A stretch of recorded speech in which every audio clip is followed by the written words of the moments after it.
secure.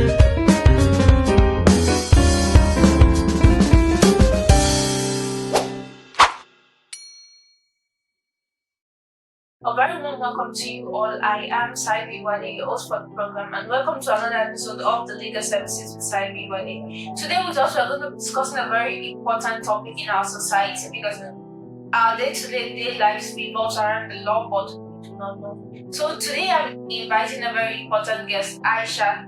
Sure. Yes, welcome, ma'am. Thank you so much for having me. Yes. And the topic we are going to be discussing is contract. One of the most very widely discussed topics in the whole legal aspect as a whole, because contracts is what we use in our day-to-day lives. Basically, every day revolves around making an agreement or making a contract. You are in a shop buying candy.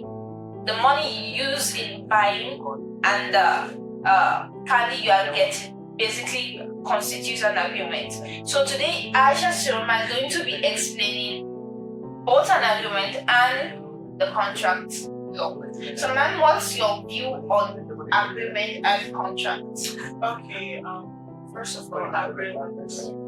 We need to understand the meaning of agreement before we get into the main concept, which is contract. An agreement is like a promise or a pledge between two or more parties. For example, I'll give you an example if I elaborate. If a little boy goes to a shop and wants to buy an ice cream, let's say an ice cream shop, and he offers $2 for it, and the ice cream man accepts it and gives the little boy the ice cream in exchange. That is an agreement. So basically, giving Yes, and getting and something, yes. just like trade by barter, but Yes. in a legal sense. No, this is just the main concept of agreement, the general concept of agreement in the whole society. So Everything, yes. taking also. Yes, exactly. It's just like when we go to school, we pay tuition and we get taught in exchange for that. But when we talk about contracts, it is where the law comes in. It is an agreement which is enforceable by the law, which you know that if it's violated, you can seek remedy in the court. For example, a warehouse. When there is a warehouse and the person wants, let's say the owner of the warehouse wants to travel, but he has a lot of things in the warehouse, and you know how warehouse is, there are a lot of risks. So he pays someone to take care of the things in the warehouse while he travels, and he'll be like, okay, take care of this by the time I come back. Please make sure everything is okay. That person has to make sure that he fulfills that promise of taking care of that warehouse before the person comes back. Otherwise, if he doesn't, then the owner can seek remedy in court, and that is contract, because the court comes in and court is the law. You know where all these movies we watch, basically where the contract killer will, maybe the person that's like in movies generally, there's some kind of agreement between the person paying the contract killer go and kill somebody for me. Now, if for instance the contract killer takes the money from the person he was assigned by and does not kill that person, can that person take remedy in court? Well, this is a little bit complicated, Yeah, because first of all, it is violation of law to ask someone to kill someone else, and secondly, but then there's been this agreement between them. So I don't think it can, it's because not like an impossible contract. Yes, it's an impossible because it's void. It's not enforceable by the law. So no, it's void. It's a void contract. Now, what are the essentials of an agreement and contract? Because you have stated like the general concept of agreement and contract. So what constitutes that? What is the essentials of the contract? Let's start with contract and agreement. Sorry. The essentials of agreement are just basic essentials. First of all, like I said, it has to be two parties, two or more parties actually, because one person cannot make an agreement with himself, obviously. Then secondly, there has to be a proposal. What are we going to agree on? What is that thing that we can agree on? Like I gave example of the little boy and the ice cream shop owner. There has to be another person has to be willing to offer something in order for the agreement to be valid. Then there has to be acceptance. If the other party doesn't accept the proposal, then there's no agreement. You cannot make an agreement when somebody's already feeling that, okay, I don't want to enter this. But if there's acceptance, then there is a promise, because both parties have accepted, and then they have to promise to fulfill what has been proposed and has been accepted. And then lastly, the consideration, which is the price. It's like the beneficial aspect of the agreement. There must always be something you guys can return, because just there's a proposal. The example you made now, we are paying tuition And we're getting knowledge. Exactly, yes. And then the element of contracts. Elements of contracts are just three. First of all, there has to be free consent of the parties. You cannot force another person to accept your proposal. It's just not valid. You can't use force or manipulation or any form of illegal acts to make a person accept your proposal. That other party has to accept your proposal freely on his own will. Secondly, the capacity of both parties. Both parties have to be competent and of legal age, which is age of majority, which in most places age of 18. Some places are in some places, and some 21 actually. Then there should be lawful consideration and lawful objects. This part I feel is very important, because when you are dealing with agreement, they basically constitute most of the elements you just listed in contract, because willingness is there also in agreement. If the objects in that agreement, in that contract are not legal, if they include any form of illegal, like the example that you gave while I was talking about the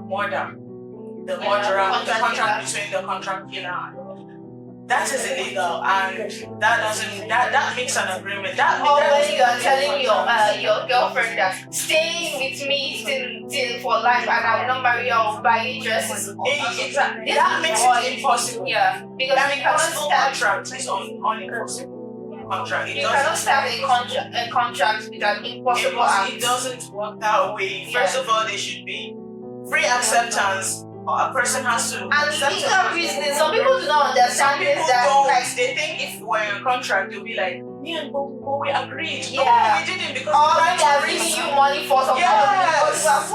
You are trying to risk my life. I do not accept it because it includes illegal activities, which are also a crime. It could cost me it could cost me jail time, or maybe life imprisonment. So that's lawful consideration has to be included as essentials of contract, because as we all know, contract is enforceable by the law. There is one thing too that generally happens in our society.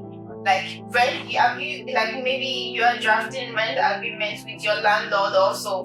The agreement you are going to draft, some people do not understand. Maybe this is an agreement this or is a very important a contract. And then you might, a lot of landlords do this that.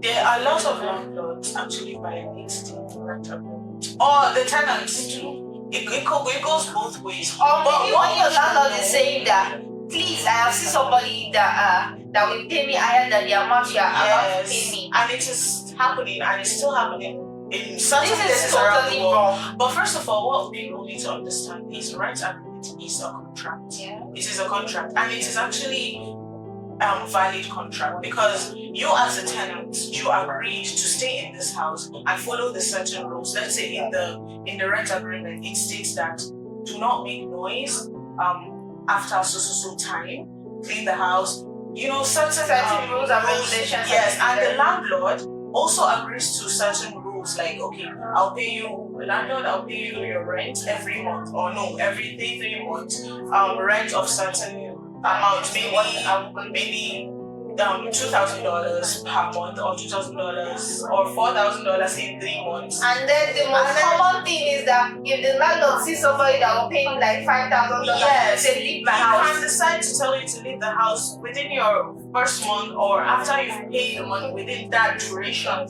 of time where you haven't even completed your duration of stay But and you've paid, and that is violation of contract. Yes, And exactly. it is punishable by the law.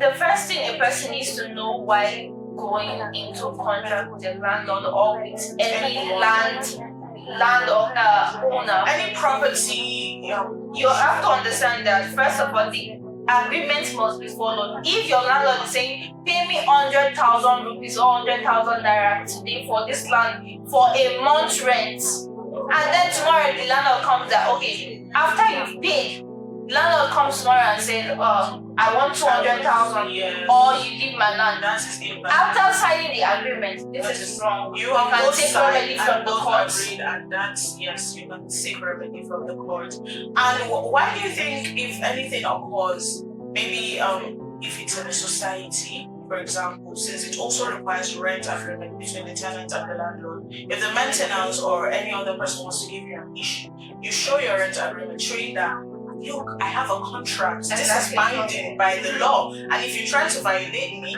I can report you to the police or to any other legal fraternity. So this is it. I have proof.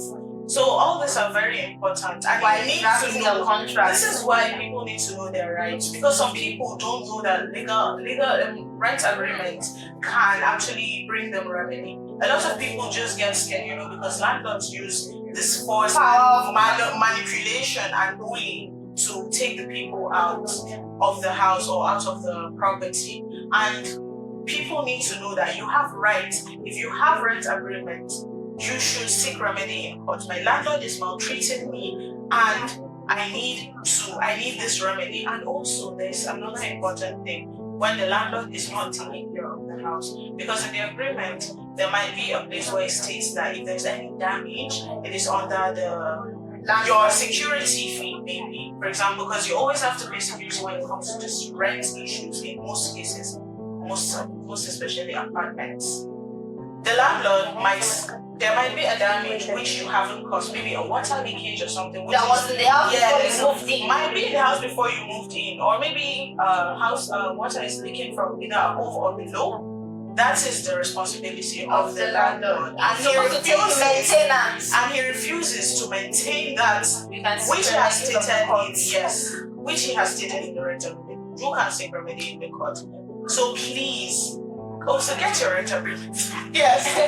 Before you draft any agreement with your landlord, make sure that your lawyer is there with you. Yes. Or you are aware of the circumstances of the environment. Do not allow anybody to trample on your right, please. And also, please, make sure you read thoroughly the provisions of a contract. Because the legal world can be also like when it comes to contracts, there are dubious acts. So make sure you read a contract, because signature is a very dangerous thing. Once you sign something, there is no coming back. So make sure you read a contract before you sign. Thank you so much, ma'am. Thank you so much for joining us today. Thank you very much. Your thoughts are very explainable. Thank you so much for having me. Thank you so much, guys. Thank you, everyone. Thank you so much for watching us, and kindly subscribe to our YouTube channel.